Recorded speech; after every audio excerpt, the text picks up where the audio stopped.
The DS prototype for Rhythm Thief has been found. Okay, so Rhythm Thief and the Emperor's Treasure is a 3DS game that I love. It is probably one of my 5 favorite video games of all time. It's like a revolving door, my favorite video games list. It's like Luigi's Mansion, Shovel Knight, Epic Mickey, A Hat in Time, Rhythm Thief. Those 5 just kind of square dance in and out from the top. It's a game that just brings me so much joy. From the music, to the mini games, to the story, to the choices made in the English dub.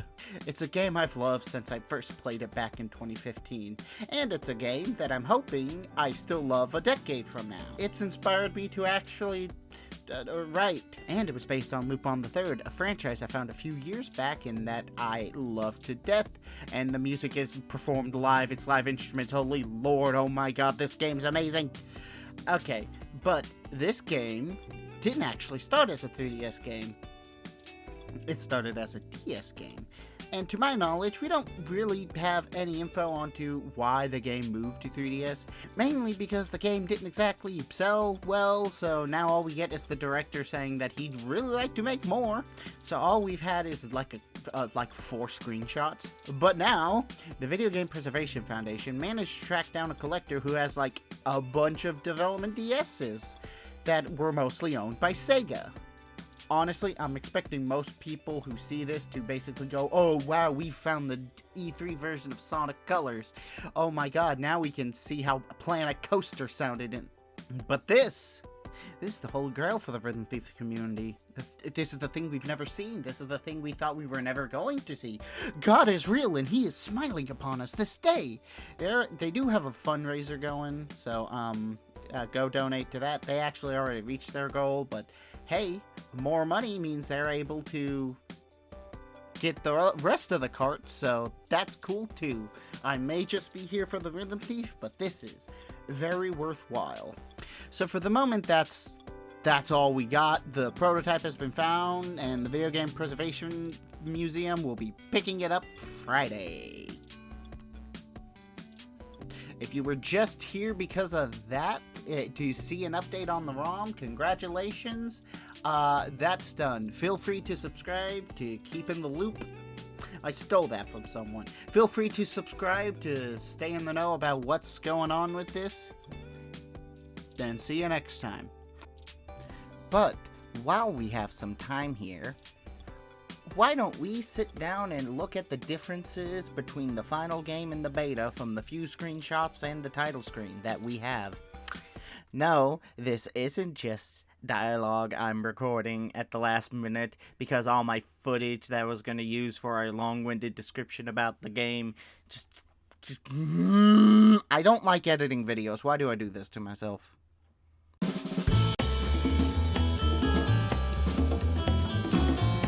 We know that Rhythm Thief itself started as a DS project, but moved over to the 3DS in about 2010. And I'm just going to assume it was moved over there because of the possible assumption that the game wouldn't be finished in time the 3DS came out and the DS version would kind of flop. I mean, the game kind of flopped anyways, but that's besides the point. Up until about 5 days ago at time of recording, we only had about 4 screenshots, 3 of which bears resemblances to minigames in the final game. This one looks like Loot in the Louvre. This one is The Battle Diabolique. I can't speak French. And this one I'm confident is just an early version of Le Getaway. And there's this one that doesn't really resemble any minigame from the final game. It might have been one of the early rhythm challenges, but that is just my speculation. You can see in the screenshots that several characters use early designs. Most of them only went through minor changes, such as Charlie, who only needed a color change to look like the final version, and the Roller Skate Brigade and the Cavalier Diabolique. I am an insult to the French dialect. Look identical. This leaves Phantomar, or should I say Raphael. As it appears early on, Phantomar just didn't exist. It was just Raphael. That, or this was the look he would have donned when he took on the Phantomar persona. The color palette of this early design would go on to be used for Raphael's everyday attire.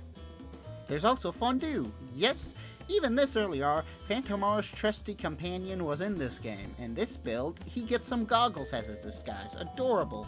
I just showed it, so I should probably address it. This title screen has not been seen before, and it was uploaded to Twitter by the Video Game Preservation Museum. I'm only just now realizing I miswrote their name in the script earlier and pronounced it wrong. I'm sorry. Looking at the top screen, we see this game's project title was Project R. A fitting name considering the Japanese title of it. This version is called the first ROM version, which gets me into something I wanted to get into. And that is, what exactly should we expect from this prototype when it gets dumped? Okay, first things first, this is gonna be nowhere close to a finished game.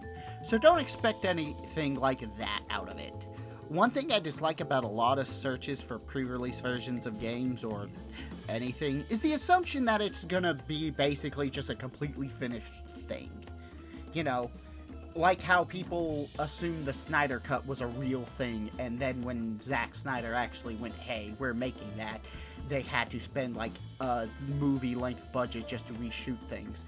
Because here's a fun fact, early versions of things that got released are early for a reason. They're unfinished. They're not going to be anywhere close to a proper finished thing. This is a first ROM, so there's a good chance it might not even be playable. It might just be a quick showcase of what the developers wanted to achieve with the project. With that being said, I do hope it's playable, and I'm hoping the 3 minigames we have high quality screenshots of are here. Maybe even possibly some early music. While there is a chance we might get some early plot info, that's extremely unlikely. Okay, so it might sound like I'm killing the fun, but I am genuinely excited. Rhythm Thief is genuinely one of my favorite games ever made. And seeing this version, a build I legitimately never thought I'd get to see, let alone possibly play, it is so exciting. Getting a look at one of the earliest versions of a game that inspired me to get into creating my own story, and being able to see how it changed during development is exciting. Especially since it's highly likely this series is never going to come back in any capacity. I want to see this specifically because I want to see this early version. This game means so much to me, and being able to see how this game changed and get at least a glimpse into the creative process of the team, that would be incredible. That's all I wanted to talk about today. I'll do my best to stay on top of this as it develops and get these videos out in a halfway decent time. If you're interested, go donate to the Video Game Preservation Museum. I would also like to thank everyone who's watched this far, and I hope everyone who stuck around decides to stick around on the channel. I will be doing more of this soon. Like I just said, I'm going to keep track of this as it goes, because genuinely, I have never gotten to talk about Rhythm Thief because I don't have a 3DS capture card, but I've been wanting to. But those are kind of expensive to get around, and I want to get a separate 3DS, and that can be around $200, and I can't spend my money all willy-nilly because I do that already. Besides the point, look, I hope y'all enjoy like smaller videos like this. I have viewers of like 100, so it doesn't really matter. But I just hope y'all enjoy these smaller videos. I'll be talking about this as it comes.